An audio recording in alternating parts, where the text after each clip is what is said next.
Un, dos, tres, probando. Amigos míos, bienvenidos sean a un episodio más del podcast de La Fisiopedia, el podcast de fisioterapia y rehabilitación. Yo soy Donaldo Zamorano y bienvenidos a un episodio más, otro lunes más. Antes que nada quería agradecerles a todos aquellos que han escuchado el podcast. Ya sé que normalmente agradezco mucho, pero gracias. Gracias por escucharlo, gracias por darle like, gracias por compartirlo. Gracias por aquellos que también han dado sus opiniones.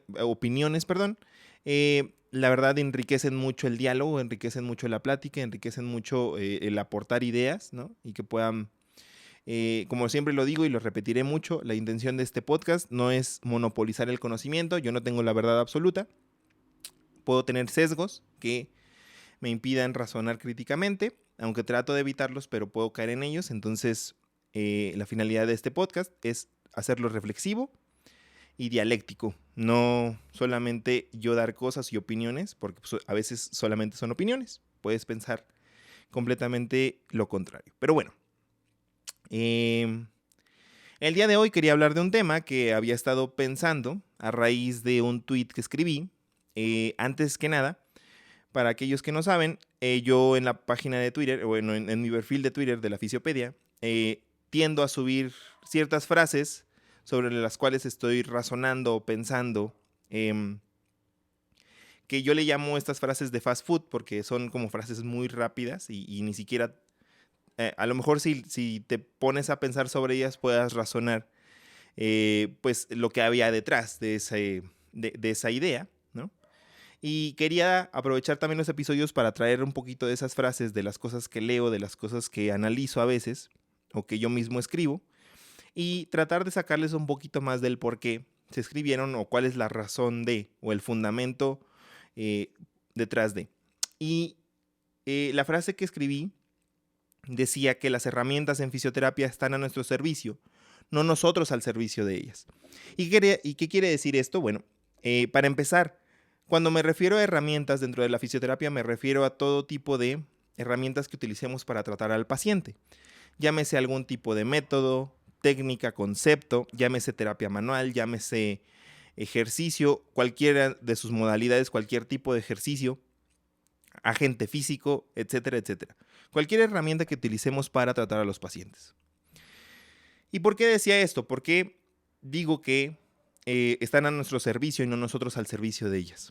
Porque es una manera de pensar que podemos caer en el error, o hay el riesgo de caer en el error de volvernos esclavos de aquellas herramientas que utilizamos y que empecemos a utilizarlas sin reflexión, sin razonar, y que empecemos a caer en sesgos de confirmación.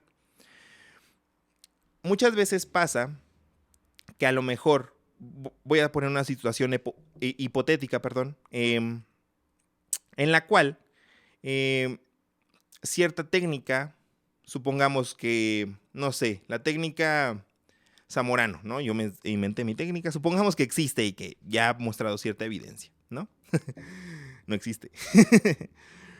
Entonces, supongamos que esa técnica que yo creé, pues yo la utilizo porque me ha funcionado mucho en el tratamiento del dolor crónico, ¿no? Entonces, para todos los pacientes que presentan dolor, empiezo a utilizarla, ¿no? Empiezo a utilizarla porque como ya me ha mostrado tiene evidencia que la respalda, que es extrapolable a lo mejor, que es aplicable para el tipo de población que atiendo, y empiezo a usarla, ¿no? Pero llega un punto en el que lo utilizo con todos los pacientes y ya ni siquiera razono el por qué la estoy utilizando. O empiezo a justificar el razonamiento detrás empiezo a caer en un sesgo de confirmación, validando mis creencias previas para justificar la utilización de esa técnica. Y ese error es muy grave y muchas veces podemos caer como profesionales en él. Creo que ningún profesional más bien todos corremos el riesgo de caer en ese tipo de situaciones. Por eso recalcaba mucho, están a nuestro servicio, no nosotros al servicio de ellas. Y entonces empiezas a caer a estar tú al servicio de la técnica o del método que utilizas en lugar de que sea una herramienta de tratamiento para ti. Y todo parte de un razonamiento crítico y una práctica basada en la evidencia, ¿no? Donde puedas analizar en su totalidad la evidencia científica. Hace poquito también escribí acerca de esto, del sesgo de confirmación. Muchas veces caemos en el sesgo de confirmación porque tratamos de validar las creencias previas, sobre todo cuando buscamos evidencia científica, cuando buscamos papers y demás información, científica acerca de un tipo de técnica o método, porque nada más analizamos solamente aquella evidencia que valide lo que yo creo, que valide aquello que pueda justificar lo que estoy haciendo, sin analizar de manera integral toda la evidencia científica. Y es que como profesionales, y sobre todo de la salud, debemos de analizar toda la evidencia científica que existe, no solamente aquella que me justifique. ¿Por qué? Porque si encuentro una evidencia científica, si encuentro ciencia que sea replicable, que sea extrapolable, que sea plausible, que aparte no tenga sesgos, que aparte no tenga intereses hacia ningún tipo de situación, que sea objetiva y que pueda utilizarla en lugar de aquello que quiero nada más validar, por más que esté en contra de lo que yo pienso, debo de seguir ese camino, debo de seguir la ciencia, debo de seguir la evidencia científica. Y tampoco quiere decir que yo sea un blando, que esté constantemente cambiando de opinión nada más por aquello que leo. No, se trata de que tenga un pensamiento crítico y una humildad de aceptar que tal vez esta evidencia, a lo mejor este tipo de método o de herramienta tiene mejor evidencia y es más extrapolable a que la utilice y más justificable que la utilice con el paciente al que estoy atendiendo que solamente tratar de justificar lo que yo creo y lo que yo pienso. Porque podemos caer en el a mí me funciona sin darnos cuenta. A lo mejor no es de una manera consciente, a lo mejor incluso tú lo criticas, pero por querer validar aquello que te ha servido, empiezas a caer en eso. Es que me ha funcionado. O sea, tiene evidencia científica, pero empiezas a partir de él, me ha funcionado. Entonces debemos empezar de analizar no solamente al paciente en su totalidad, valorarlo en sus 3 esferas, sino también partir de una práctica basada en la evidencia, teniendo tu experiencia, utilizando la búsqueda de evidencia científica de manera integral y obviamente tomando en cuenta los valores y preferencias del paciente, porque también está dentro de nuestra responsabilidad informar al paciente, educar al paciente, pero sobre todo informar, decir, bueno, estas son los caminos que podemos tomar hacia tu recuperación, hacia tu tratamiento y hacer parte a la persona de esa toma de decisiones, porque tampoco debemos, más bien debemos de evitar paternalizar la atención. Muchas veces caemos en eso. Es que tiene evidencia y aparte me ha funcionado y aparte yo creo que esto es lo mejor para ti. ¿Ok? Este tipo de ejercicio, esta actividad es mejor para ti. Y a lo mejor el paciente ni siquiera dice, bueno, es que yo no quiero hacer eso. A lo mejor mi objetivo ni siquiera es caminar. Mi objetivo es solamente, sí, a lo mejor caminar, pero para mí lo primordial es que pueda, no sé, levantar los brazos. Es una situación muy hipotética, pero a lo que la quiero utilizar solamente para ejemplificar eso. Que evitemos paternalizar y tomar decisiones por el paciente, sino hacerlo parte de la toma de decisiones, que él sea el centro de esa intervención y que podamos llegar a un objetivo validando todos estos puntos, ¿no? Y al final hacemos una fisioterapia basada en la evidencia, ¿no? Una práctica basada en la evidencia. Y todo esto surge de esto, evitar casarnos con una técnica, evitar casarnos con un agente físico, evitar casarnos con cualquier herramienta que utilizamos. Y muchas veces caemos en este error porque a lo mejor, no sé, pagaste un diplomado de 20,000, 30,000 pesos. Pasa mucho en la fisioterapia neurológica, donde hay estos diplomados de técnicas, de métodos que valen 20,000, 30,000 pesos y que como a lo mejor sí ha tenido cierta evidencia científica para justificar su utilización, y aparte, como te costó mucho, pues quieres justificar el hecho de que hayas invertido, porque supones que funciona, ¿no?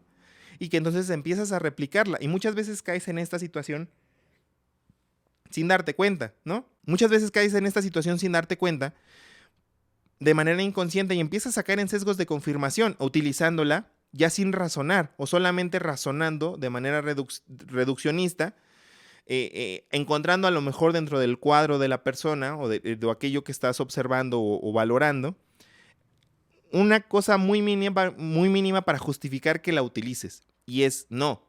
Tienes que analizar y si hay pacientes en las que no debes de utilizarlo, así hayas invertido mucho, no la tienes por qué utilizar, porque no te va a servir, ¿no? Independientemente de que no tenga efectos secundarios o que no dañe al paciente, si no le funciona y si hay algo más que pueda servirle, debes de utilizarlo, ¿no? Independientemente de que esté en contra de tus sesgos y de tus creencias previas. Y lo decía, pasa mucho en este tipo de situaciones. O simplemente porque a lo mejor has encontrado una técnica, una herramienta, un tipo de ejercicio, ¿no? O algún agente físico que te ha funcionado, que tiene evidencia y que llegas a un punto en el que la monotonía del trabajo, que el estar constantemente atendiendo pacientes o que empiezas a caer en pensamientos reduccionistas que a lo mejor ciertos cuadros son parecidos, pero no estás valorando a lo mejor la parte psicosocial, ¿no? La parte psicológica, la parte social de la persona, y a lo mejor esas variables sean situaciones que ya no te permitan utilizar el mismo tipo de herramienta, ¿no? O utilizar la misma herramienta. Evitar el pensamiento reduccionista. No todas las personas son iguales, no todos los cuadros son iguales, no todas las personas vienen de un mismo lugar, aspecto psicosocial, ¿no? De una misma esfera psicosocial, incluso cultural. Se deben de considerar ese tipo de situaciones. Entonces, evitar ser esclavos de las técnicas, razonar más, pensar más críticamente y pues evitar este tipo de situaciones. Me pasó una vez, conocí a una persona que aprendió a utilizar un método de terapia manual, no voy a decir ni quién, ni cuál, por respeto a la persona, pero yo la conocí muy pocos días, una semana hacia acaso, y utilizaba lo mismo, esta misma técnica de terapia manual para todos los pacientes, y yo decía, no creo que sea necesario, porque empecé a analizar los cuadros de las personas, las patologías por las que venían, ni siquiera eran la misma, ¿no? Pero partía de que no, es que es tan amplia y tan efectiva que la puedes traspolar a otro tipo de patologías y demás, puede ser variable. Entonces la utilizaba y me di cuenta de eso en una semana que lo conocí. Ya por escuchar, ¿no? Me di cuenta que ya era una conducta que repetía, y es este sesgo de confirmación. Tratar de solamente validar aquello que yo creo que funciona, aquello que yo creo que pueda servirle al paciente, aquello que yo creo. No debemos de partir del yo creo, debemos de partir de evidencia científica, obviamente experiencia, valores y preferencias del paciente para que la atención sea lo más objetiva y lo más adecuada y de calidad para el paciente. Y pues bueno, ya. El día de hoy tuvimos un episodio muy pequeño, una reflexión más o menos pequeña. Voy a tratar de que los episodios a lo mejor sean un poquito más pequeños, estoy más o menos pues calando. Si te gustó el episodio, si te parece que así más cortitos están más digeribles, se disfrutan más que hacerlos muy extensos, pues déjamelo en los comentarios, me gustaría saber tu opinión. Como lo digo, no trato de monopolizar el conocimiento. Esta solamente es una reflexión, una opinión a raíz de cosas que leo, cosas que pienso, cosas que analizo de la lectura que hago. Ya vendrán otros episodios en los que voy a estar comentando algunos artículos. Me estoy limitando a los artículos científicos porque creo que todavía tengo muchos sesgos al analizar artículos científicos, entonces estoy tratando de mejorar porque el hablarlos aquí ya es una responsabilidad muy grande, al igual que al leer bibliografía científica para tratar pacientes. Entonces todavía no me atrevo mucho a hacerlo, pero espero pronto comentar algunos artículos que considere interesantes que se puedan aquí platicar, opinar, al igual que libros que estoy leyendo, que leo de repente, cosas, cuadros, personas que atiendo y demás, pacientes. Y pues nada, si te gustaría a lo mejor recomendar algún tema, algo de lo que digas, estaría chido que habláramos de este tema, ¿no? Estaría increíble. Si tienes alguna opinión, queja, sugerencia, déjala en los comentarios. Si lo escuchas en Spotify, ya sabes, en la página de Facebook, en Instagram o por correo, nafisiopedia@gmail.com. Y pues nada, muchas gracias por escuchar el episodio. Pícale a todo. Bueno, no le piques a todo. Pícale me gusta, compártelo. Pasa la voz. Ayúdame a que este proyecto siga creciendo, que podamos crear una plataforma gratuita o en el peor de los casos, que sea de muy bajo costo para traer formaciones que sean gratuitas para profesionales de fisioterapia o estudiantes. Ese es el plan, ese es el sueño. Ojalá se cumpla y que podamos mejorar el nivel como profesionales, que podamos educarnos y que esté al alcance de todos, al acceso de todos. Y pues nada, muchas gracias.